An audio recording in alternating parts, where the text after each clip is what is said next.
Hey everyone, welcome to weekday coronavirus-driven mind stuff. My name is George Ortega, and it is Monday, May 18th at about 4:05 p.m. And this is episode number 27. Whoa. Okay. So I got to remember. I thought I set my timer to count down from 28 minutes, which is what the show is. But it didn't. So I think I got to remember to end the show a few seconds earlier than this, maybe about 10 seconds or so. So I hope you're having a good day. I got some good sleep. I woke up early, and then I did some computer work, updated my system and stuff, Windows, and I went back to sleep, because it's very, very important to get your sleep. Immune system, whatever, emotional health, physical health. So, I've got a group that starts at 6, and I will be joining that. And then I've got to open up my room at 9. So I'm just gonna record this. I'm not gonna I got to wait for it to process. I got to hang around here. Then I got to shut off the computer. But my point is that I want to take a walk, because I love late afternoon, early evening walks. Morning walks are great too. Morning walks are probably nicer, but I usually don't get up that early. Although I got to start doing. A friend of mine told me that the Stop and Shop from 6 to 7:30 is for seniors, 60 and above. So I would like to get some groceries sometime this week if I can. All right. So I told you that, I checked out a few more YouTube videos on the New Deal. Because, people are beginning to say, well, this is kind of like the New Deal and it's not, or the Great Depression, it's not. And it's true. For example, the conditions of the economy, the financial system, banking regulations were just terrible back then. It was just unregulated. And that caused the market to collapse. Whereas this market collapse is, or economy collapse is as a result of, this coronavirus. And so I'm not sure, because one argument is that, well, the fundamentals of this economy are much better than they were during the Great Depression. I have to wonder, I have to do some research really, because basically, for example, JCPenney just went bankrupt. I think what I'm trying to say is a lot of jobs that we were losing aren't coming back anytime soon. The restaurant industry, the travel industry, things like that. So the Great Depression, the one I think major difference, for example, there's Social Security now. In 1935, FDR created Social Security. Before that, the poor elderly were just left to hopefully the good graces of their children or the community or something. A lot of them ended up in poorhouses. And so, yeah, that's a major difference. You can't discount that. We already have the safety net in place. We don't need to recreate that. But I think where the two eras are very the same is there was several areas. It's a great income inequality that's happening, I think the income inequality now is on par to how it was, in the Gilded Age, the 20s, where just a lot of people were making a lot of money, and it was kind of irresponsible and just selfish, greedy. So that is one dynamic that, and also naturally the job situation. When FDR took office in March, I believe, of 33, he won the 32 election. They had 25% of their workforce unemployed, and we're at about 15% now, but somebody suggested it's going to be going up to 20% at the end of this month, and Goldman Sachs predicted it's going to go as high as 25%. So we'll see about that. But even if it was just 10%, that's a lot of people unemployed. That's 10% is major. You know, so I think what I'm trying to say is that, like, in that regard, the Great Depression and this COVID-19 era are very the same. And so, like, jobs are going to determine everything. So, like, I began to, you know, I was looking through YouTube videos on the New Deal, and I want to, like, then look for programs within the New Deal, like the Works Progress Administration, the Civilian Conservation Corps, the Tennessee Valley Authority. There are various programs. And, like, for example, I learned something pretty amazing yesterday. Within the Civilian Conservation Corps, that again, they employ young men, 18 to 24, 25, to go out and, like, build schools and parks and roads and hospitals. They did all that, you know, and just an example of how massive this was. And actually, I'm not exactly sure about the details of, like, who exactly built these roads, but whether it was the Civilian Conservation Corps or another works program, they built so many miles of road during that time that if you stretch them all together, they would wrap around the planet 5 times. I mean, I don't know how many, you know, thousands of miles that is, but that's a lot of roads. And so, so yeah, this is kind of like a godsend in the sense of, you know, finally getting us to do what we need to do for our infrastructure. You know, a lot of our roads are in disrepair, our bridges, our tunnels, you know, our infrastructure. And so that, you know, that's one way that I believe will get people back to work. But anyway, so, like, so I want to do more of the YouTube videos on the specific programs. And then, you know, I gave that Kindle book a second listen. And apparently, like, toward the beginning, it was, like, you know, describing a lot of stuff that maybe wasn't all that essential to know. But now I think it's becoming much more informative. So I'm going to keep listening to that. And as I familiarize myself with that, I would like to just find a better page than the wiki page. Wiki is generally good for information. Sometimes it's not organized in the best way. So that I'm sure there are, like, let's say, Encyclopedia Britannica or some other, you know, page devoted to, like, summarizing what happened during the Great Depression. I'm almost feeling like I should do this now. Might as well. All right, because I've got 20 minutes.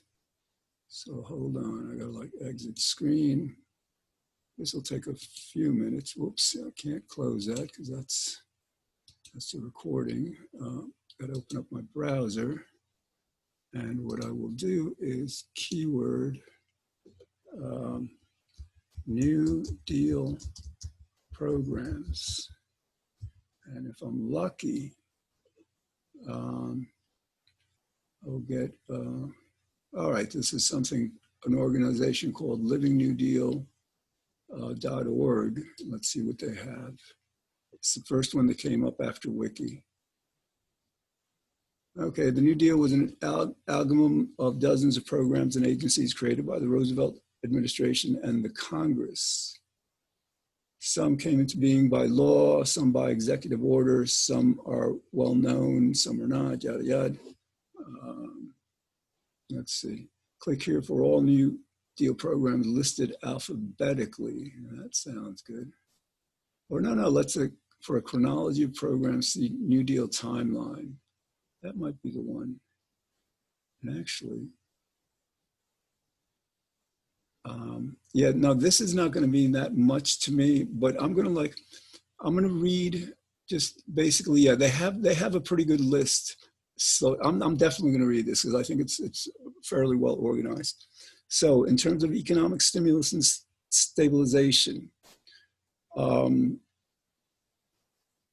Actually, this first one, the Reconstruction Finance Corporation, was created in 1932, and that was created by Hoover, who was really despised for his lack of, leadership at that time. And it was expanded by FDR.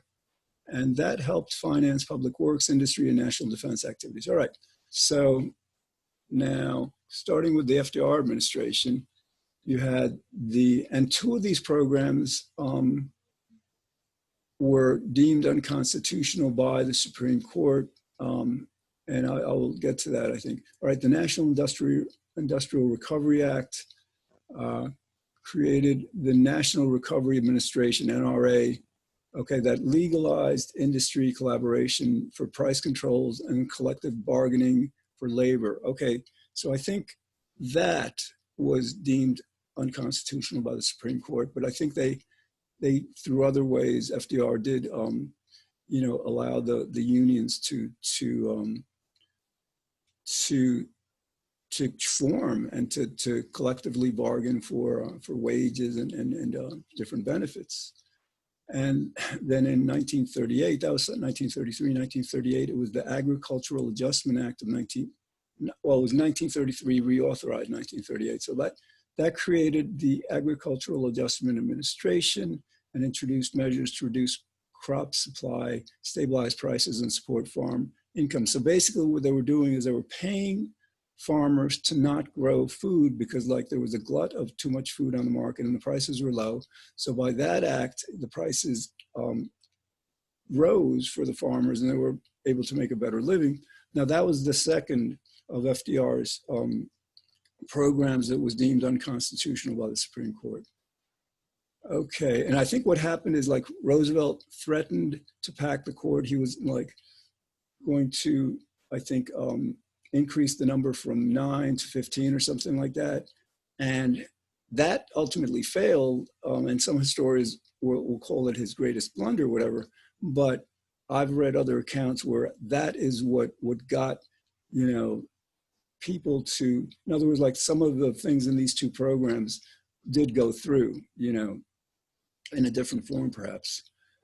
Okay, income and wealth taxes. So not just income taxes, but wealth taxes, 1934 to 1941, greater emphasis on progressive taxation and taxation on wealth. Consistent revenue increases achieved. So think about this. All right, I've been looking for this information for a while. I've talked about it, and I'm going to just quickly Google it. Top billionaires worth more than half world population, because I know that I know it's basically fewer than 10 of them. All right, The Guardian actually in January 21 says world's 26 richest people own as much as the poorest 50%. But I've seen a different, I thought I noticed a number that was different, that was 7 or 8, I don't know, maybe that was mistaken.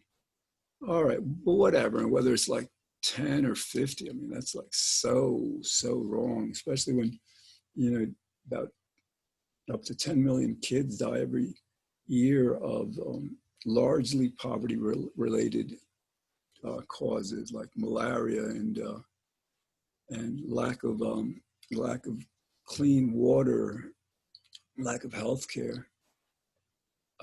So anyway, I don't think I'm going to get through this list. But, and that's why the taxation on wealth is important. If we don't have enough money to pay for what needs to be done, and if people don't want to keep, increasing the national debt, then the only other alternative is to tax these billionaires. Jeff Bezos, I don't know, what is he worth, 80 billion now? So let him be worth 40 billion or 30 billion or 10 billion. That would apply to all of them. You just don't need that much money, I'm sorry. All right, Now, the bank stabilization and financial reform. What happened was the Great Depression was caused by really just wrong, unregulated banking practices. You know, they were just like irresponsible, just kind of like what happened to crash the economy in 2008, and Obama fixed it, you know, by regulation. Because the Republicans, they don't like regulation because that allows them to do whatever they want to do, and that allows them to commit a lot of more moral crimes, if not, you know, real crimes. So, all right, so the Emergency Banking Relief Act, 1933, it gave the president emergency powers over the US banking system, under which he called a bank holiday. So yeah, so basically he's closed the banks for a while, and then he evaluated the banks, and the ones that he were insolvent, weren't in good shape, he forced to close. Then another major piece of legislation was, again, in 1933, it was the first 100 days, you know, he passed more legislation in those 100 days than has ever been passed before or after.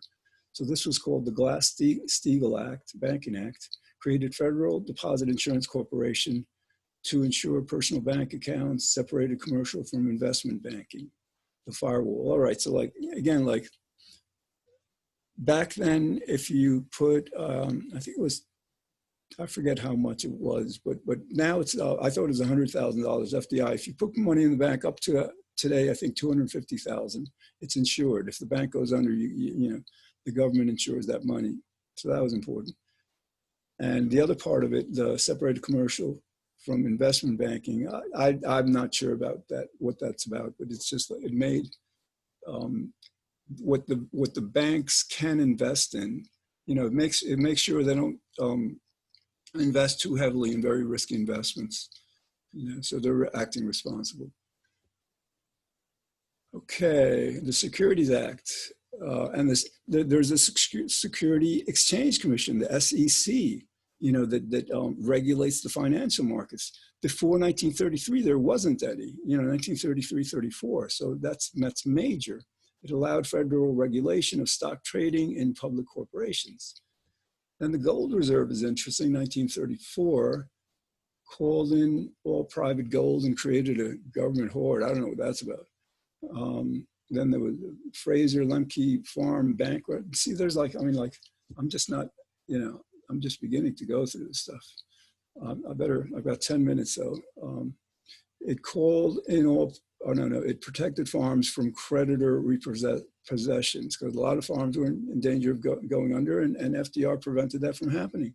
Just like we're doing, we're bailing out the corporations, but we're bailing out people, renters, you know, landlords and stuff. Banking Act of 1935 restructured and centralized the Federal Reserve Bank. I don't know what that means. Again, a lot of this stuff I'm gonna have to look into in more detail. Public Utility Holding Company Act of 1935 protected consumers from certain rate increases. Yeah, they should do that with cable TV and a lot of these things that have become internet service. Everyone should get free broadband service, you know, so some poor regions can't afford it. You know, they can't afford $50, $60 for cable access.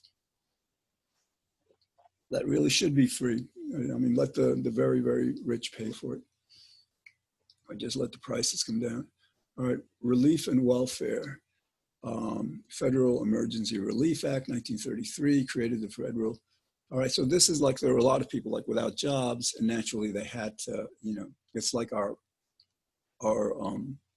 you know, welfare system now. You know, if people can't afford to live, food, clothing, shelter, you know, give people a basic income to be able to like live and get by.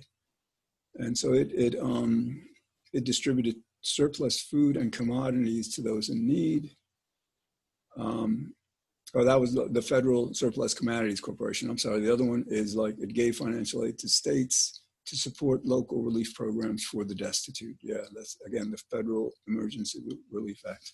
Then when there was the Emergency Relief Appropriations Act, 1934 to 43, 35 to 43, provided funding for New Deal work agencies, especially the Works Progress Administration, later called the Works Projects Administration. They changed the name of it.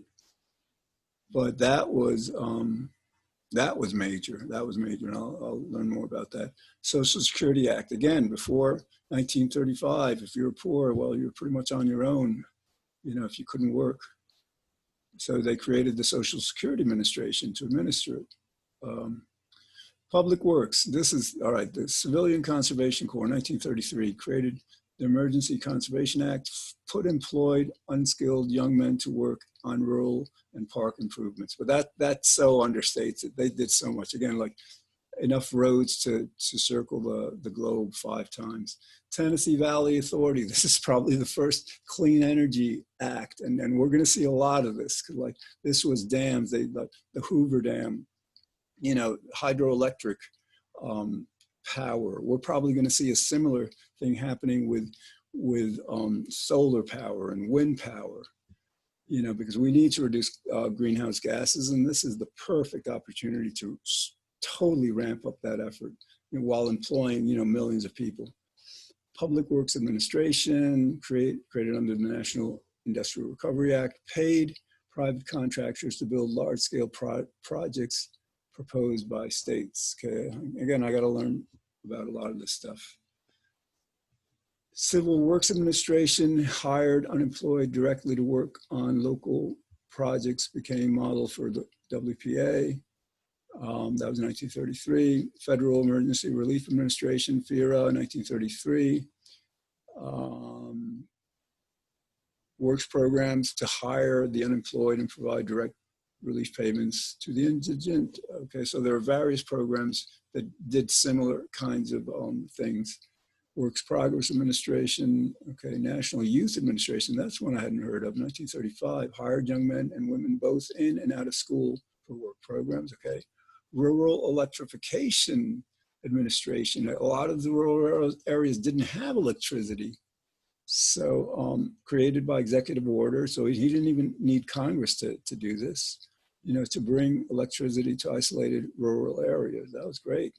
Soil Conservation Service to deal with soil erosion, and Public Works, expansion of existing programs. Okay, there was a Bureau of Public Roads that was created in 1918, and that was renamed the Public Roads Administration. So yeah, they built a lot of roads. The U.S. Post Office Department, which was first created in 1792, was, what is this? So I don't know, apparently they expanded it. So no, these next ones are just like extensions of programs that existed. Now you have like the arts and cultural programs. They put a lot of artists to work. Public Works for Arts Projects, PWAP, 1933, paid for by the CWA, which is, I don't know what that is. Anyway, they put a lot of artists, musicians, writers to work. That, you know, public works projects, murals, you know, plays, concerts, artwork, all that stuff. Let's see, Treasury section of Fine Arts, 1934. What did they do? Oversaw artworks created to enhance public buildings, notably the post offices. That's nice. Treasury Relief Art Project, smallest of the programs to hire unemployed artists. Because yeah, I mean, like, you know, that's one serious problem with our world today. We majorly underfund artists. And, you know, when you do that, you get an uglier world in so many ways. Indian Arts and Crafts Board, created to promote and protect Indian arts and crafts, federal project number. All right. Then there's a Public Works Program reorganization, a whole bunch of stuff. And rural farm relief. I'm just like, the list goes on. And I've got like less than 40 minutes. There's Housing Aid and Mortgage Program. Okay, that's probably important. Provided Homeowners Loan Act 1933 provided financial assistance to homeowners and the mortgage industry. National Housing Act of 1934, it guaranteed mortgages with banks. And yeah, so that was probably very important. The United States Housing Act of 1937 created U.S. Housing Authority to build public housing. labor law, national industrial, again, this Social Security Act, fair labor standards. And there's too many. I mean, we're getting toward the end of it. Then regulation of trade, import-export laws, trade agreement laws, Indian territories. It just, I mean, so you can see, and I'm gonna get back to the to this program. Hold on. So you can see that this New Deal program was expansive, and because the Republicans were refusing to help people, they lost power. And they only regained that power back in 1980. So like, for 40 years they lost a lot of power and a lot of good was done. So what else? Okay, well, it's 4:29 p.m. And yeah, I mean, it's interesting that what you want to listen to now is the pundits, the historians, some politicians talk about what to do next. Right now, we're in the phase of like, how do we get through this? Distancing, all that stuff. But the next phase will be, all right, now what? We've got, millions of people that are unemployed, and we can't let them go homeless because that'll just increase the pandemic numbers. That'll, that's unsustainable. That's, unthinkable. And just like in the New Deal and the Great Depression, people didn't want, and the government didn't want to pay people to not work. People wanted jobs. So like one thing I read or I heard recently is like that our government is going to like just grant, a young kid wants to be an electrician, a computer programmer, whatever it is, the government will pay for the entirety of their tuition and costs. And I believe that they're making progress now. I mean, we just like, my generation, the boomers, we're really corrupt in so many ways. So like, we make these young students, become indebted tens of thousands of dollars. We never had to go through that, so I think that all that stuff may be forgiven, God willing.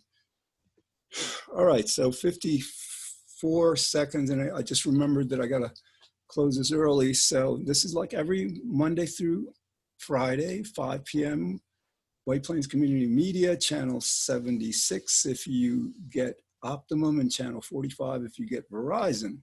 So this is an episode. I want to head out. I'll have an hour and a half to walk around before I have to join a room at 6 o'clock. So I hope you're having a good day, and I'll see you again tomorrow. Thanks.